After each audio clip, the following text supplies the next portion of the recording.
Hey guys, this will be video 24 for the how to design build a 1950s era Les Paul using a replica using Stuart McDonald templates, and haven't done a video on this guitar in an awfully long time, but this morning because I've been in the operation of installing the neck and the flying V, I thought while I was in that mode and in that mindset I would go ahead and truly fit the neck for the Les Paul replica.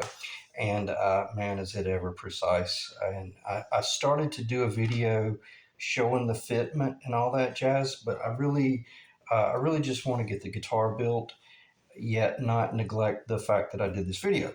So I'm at a point, and if I sound nervous, I've already mixed up the epoxy, and it's been sitting for about 10 minutes. So I've got about another 20 minutes, so it's not like I'm in a hurry. But in other words, I wasn't even going to do a video. I was just going to glue this neck in, set it to the side, and deny you guys the right to get to see it come together. So I apologize if there's been a delay in the build of this guitar. We'll get it back on track because the Flying V is coming together really well, and there's nothing really holding me back now. So what do? I will show you a little bit of a trick if I can find it. I've probably already lost it.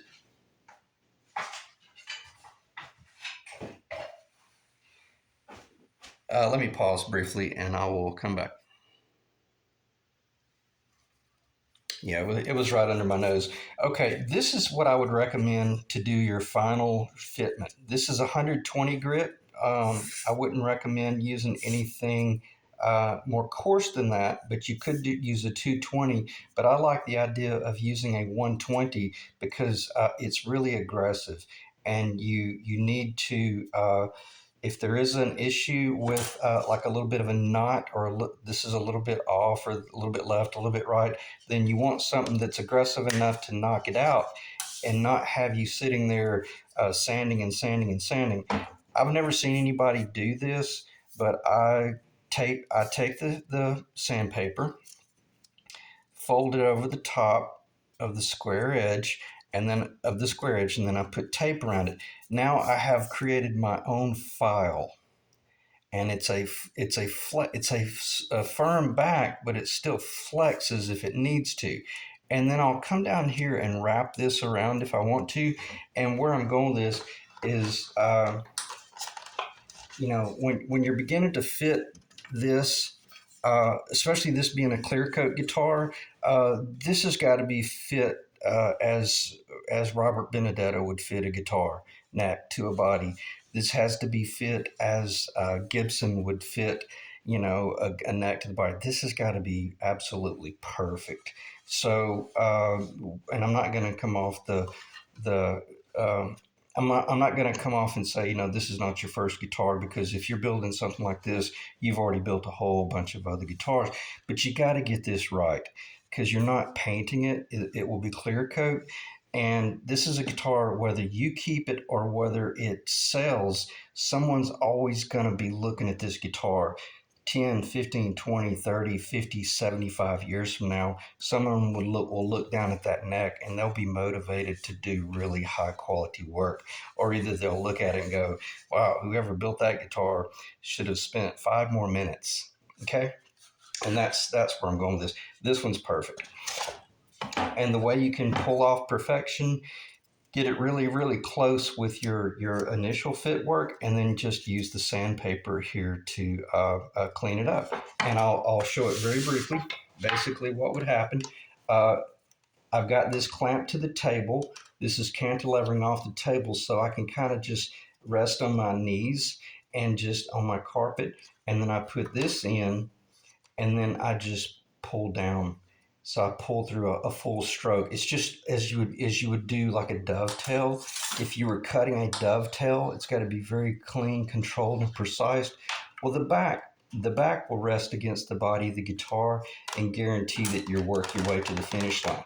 And if you get there to the point and you realize it's not really perfectly square, maybe this has a little bit of an arc to it, well, that's where then you can take just the sandpaper, okay, and then just the sandpaper alone, by pulling it through, will follow the contour. The back of the sandpaper will follow the contour and then give you a guaranteed visual fit. Okay, so let's glue this thing in, and let's talk about the steps that we take to guarantee that we get a beautiful visual start from the front. We want to seal the ends, the end grain of the neck here, and we want to seal especially the end grain right here. Not so much over here as much as you want to seal the end grain here and obviously right here, because if you don't, you run the risk of, once you put the epoxy or the glue, if you use a tight bond or some other glue, it will get forced into the end grain, and it may travel down in there just enough to create a visual dark spot. And then you're sitting there doing all your clear coat work, and the wood is behaving differently on the flat surface as compared to the end grain anyway. It's bad enough that you're having to fight that. But then if you're sitting here looking at a dark spot where the epoxy got squeezed up in there, you might not be able to overcome it. And it might end up forcing you to have to do really dark tint work in order to cover a mistake. So how do you do that? With your nitrocellulose lacquer and a Q-tip. And it dries very fast. So all you want to do, one coat, maybe 2 coats, it's plenty. And you wouldn't want to immediately put the epoxy on here and start trying to glue it together, but this epoxy will be dry enough within just a matter of probably within 3 minutes. I'm not putting it on thick, but I'm certainly not putting it on thin. And again, this is nitrocellulose lacquer. I don't like using a tight bond on gluing my necks in. I like using epoxy because, for the most part, my theory is if you're having to send your guitar to a luthier to have a neck reset, or you damage the neck, you've already crossed the threshold of major work. Now, most guys would frown on that and claim that, well, you need to make it as easy to remove the neck as possible. Well, we don't build guitars with the intention of making it really easy for the repair shop to do their job. We build the guitars to maximize the tonal aspects of that guitar, right? And if this thing gets run over by a runaway lawnmower, then we all know how to come in here with a sawzall and cut that neck off and take a router and immediately rebuild the guitar or rework it so that it's repaired. Okay, and and the cool thing about this, you begin to see the absolute stunning beauty of this Honduran mahogany. This is some of the most beautiful Honduran I've ever seen. It's really just deep, natural, and red.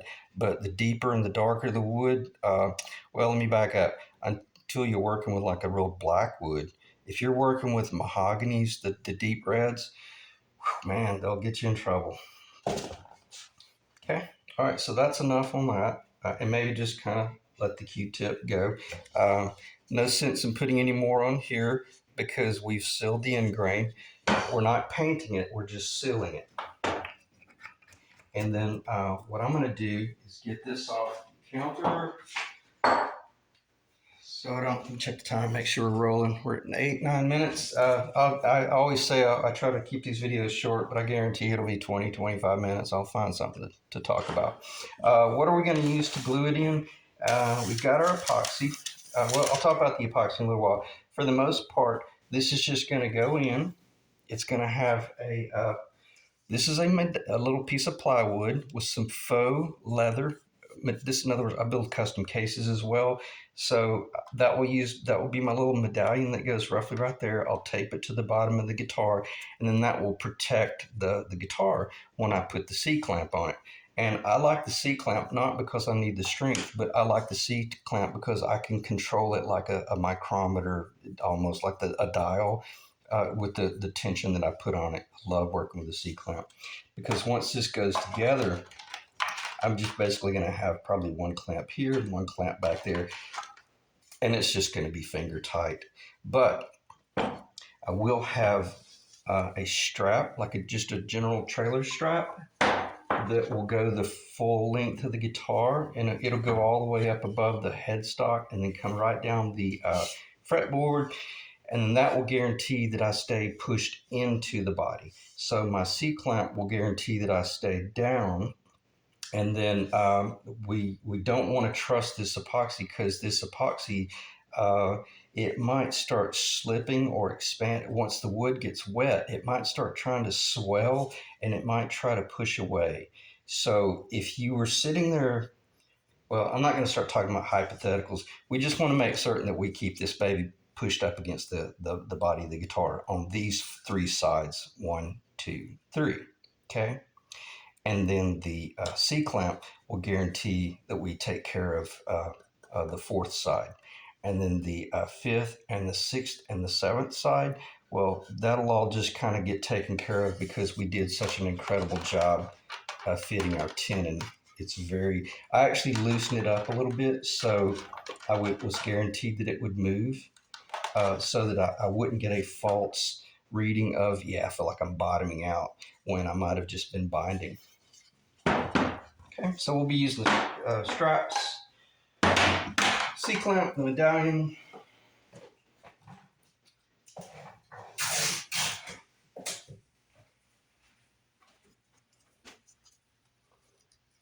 Take a little medallion. And I just thought of something, since this is typically for shorter tenons. I probably should have just done a longer tenon on this. So what I may do, or what I will do, because I know me, I'm going to reach back in there with another clamp. Let me pause and get another medallion. Okay, hopefully the camera will pick back up and start recording the audio and video in sync. Just going to do the job. It's just a little straight edge. And I may pause just to keep it from getting boring. I'll do the best I can to keep this on camera. And the cool thing with the 24-hour epoxy is I can feel it. I've got about another probably 15 to 20 minutes before it starts getting a little bit thick. Not unmanageable. I've probably got to have another 25 minutes before it would be, I would have waited too long. All I'm doing right now is sealing the wood.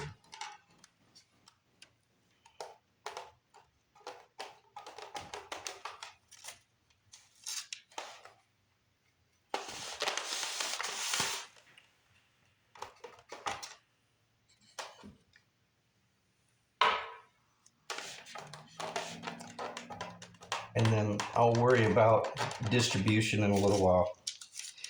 I started to put a little bit of acetone in this epoxy. And when I say a little bit of acetone, I mean like maybe 1 drop, just enough to make it a little bit more creamy. So if you thought maybe you needed the epoxy to be a little more submissive and not possibly, get to become a gap filler and not allow parts to glue together, then you might put just a drop, maybe 2 drops of acetone in it. But you don't want the epoxy to, I hope that's on the camera. It should be. And again, I'll try to work upside down, inverted here, just so that it's all on the film. I don't know what I was talking about. The epoxy, thinner, thicker, gap filler. Basically, I'm not really sure what I was going to say, but for the most part, I'm just sealing it. Okay. All right. And then all that you see right there, before I glue it in, I'm going to come in here and I'm going to clean it up a little bit before I actually glue the neck in. And then right there at the last, I'll put a little bit on the ends and we'll go from there. So, all right. I think what I will do is drop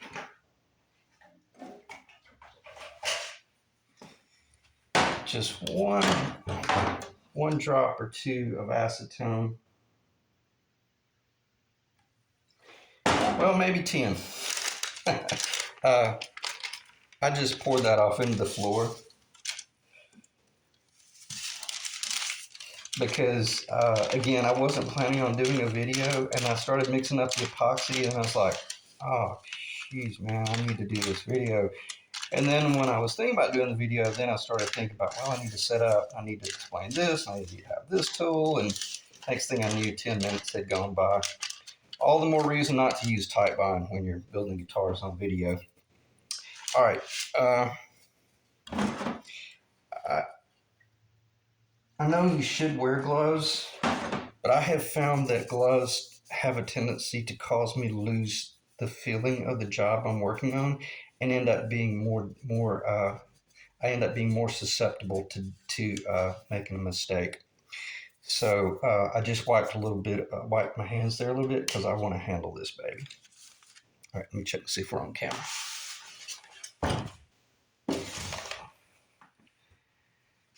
It will be on camera as long as I stay in this area right here and not knock the acetone over. This is parchment paper. I like the parchment paper because it will not allow the epoxy, either the hardener or the resin, to soak into paper. It keeps everything very much, balanced.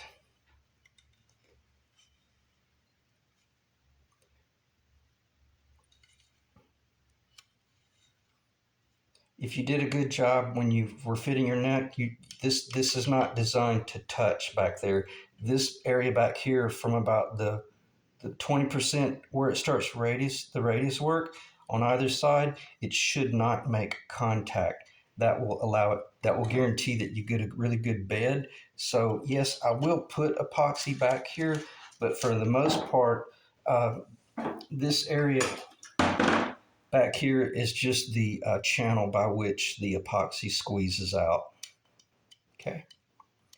Plus, it's all going to get routed out later on anyway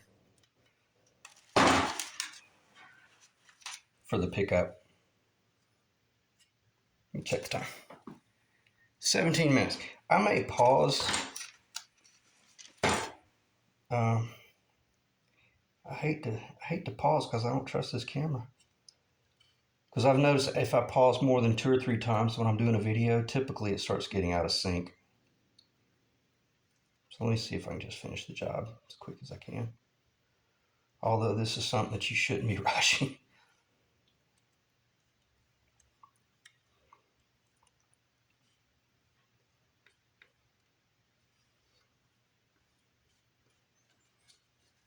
Okay, question. I'm going to do something kind of strange here. I'm not going to put any epoxy on the ends just yet. Meaning I'm not going to put any epoxy right here or on the heel because I want to do an initial fit. I've got some epoxy on my fingers and I have got to get that off. And see, if I had gloves on, I wouldn't feel that. And then I would grab hold of that neck and I'd leave paw prints all in that neck, and it would not reveal itself until I started doing my clear coat work.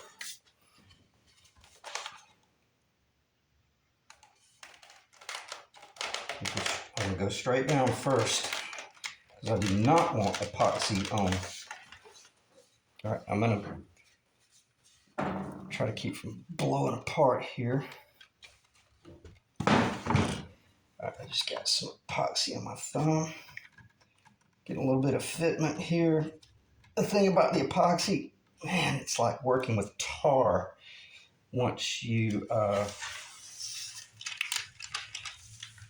if you've got a tight joint, I hope that's on the camera.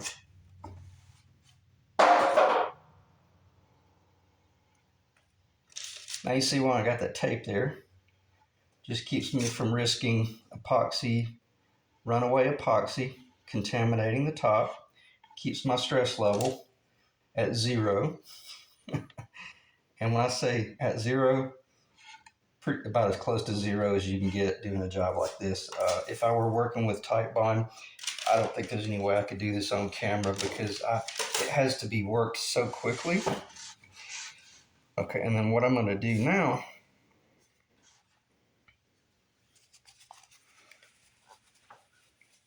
keep my fingers clean,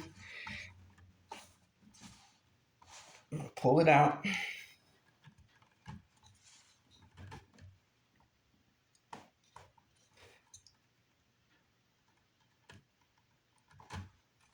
Okay. Okay, I'm getting squeeze out on the bottom down there. And I'm beginning to feel the tenon really settle in.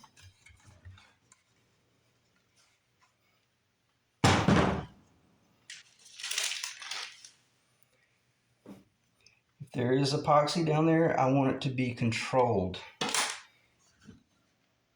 Okay, I'm getting a really good glue. Now what I'm going to do, I could pull this neck out if, yeah, like I just did. Okay, let's look down in there and see how much we got. Beautiful, it's a perfect amount. So there is epoxy down there. So what I want to do, you can see there's still epoxy right there. I'm going to go straight down, but basically about 20-30% back. And then that will more evenly distribute and guarantee that my tenon truly, see, I know for a fact my tenon is getting very close to the bottom right there.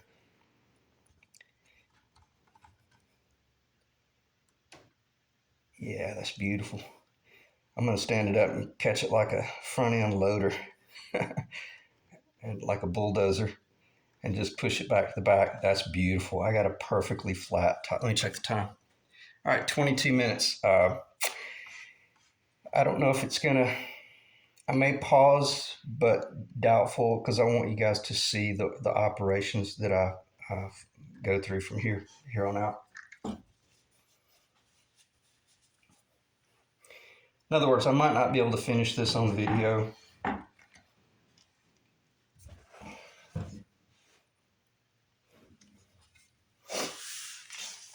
Like the straps, like the strap install and all that stuff. But I just want you to see kind of what's really important. And from a tonal standpoint, boy, this is going to make a huge difference right here. What we've done now is by gluing in this fashion, oh boy, is it ever going to be a through body design now. This thing is no longer going to be acting as a glued in neck, especially once that epoxy cures. Now, one thing I am going to do is after it's all said and done, I'm going to wash this neck with the lacquer thinner because I already see a little paw print right there, but I'll address it later on. No sense in really getting too crazy putting epoxy up on there because I have enough on the actual neck. Okay, so what I'm going to do, I'm going to go in about right there again, bed. And this time I think I'm just going to, okay, I'm putting this kind of in my abdomen and my upper thigh. I'm putting some pretty serious pressure. Now, the cool thing about this, you wouldn't even have to strap it. Let's see if I can get this in the camera. You could just sit here in a chair and just press down. And if you had some sort of problematic issue, well, then you could just sit there in the chair for the next 45 minutes to an hour and just hold it in place. Okay? So, for the most part, that's about all it takes. And the squeeze out doesn't matter. You can if you got a lot of squeeze out, clean it up, but don't let it control you. In other words, don't freak out because you'll end up making a mistake. You'll end up making a mistake before you'll end up creating more mistakes than you will correcting. the one that you were addressing. Got to keep your paws clean, because you will start getting antsy if you reached up here and hit this top and got epoxy all over it. You'll start getting in a bad place. All right.